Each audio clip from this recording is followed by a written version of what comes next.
tres. Go ahead. Hola, me llamo AJ. Hola, me llamo Avante. Hola, me llamo Poyer. Hola, me llamo Casey. Hola, Janine. ¿Dónde hay un restaurante? ¿Qué comida te gusta?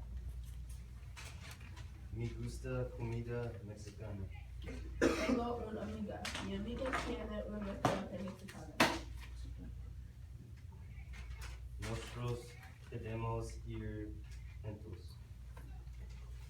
Hola, bienvenidos a Locos Tacos. ¿Qué vas a comer? Yo voy a hacer tu mesa era hoy que quiere para tomar. Me gustaría agua. Y me gustaría la limonada. Ok, yo voy a buscar bebés. ¿Cómo está tu día?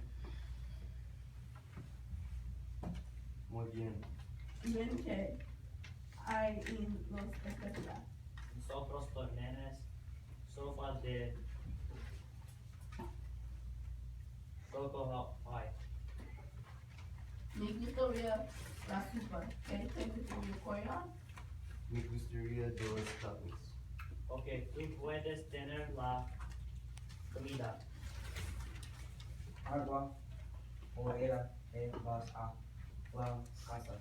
Nosotros quedamos todos los días. Aquí está la comida. Gracias.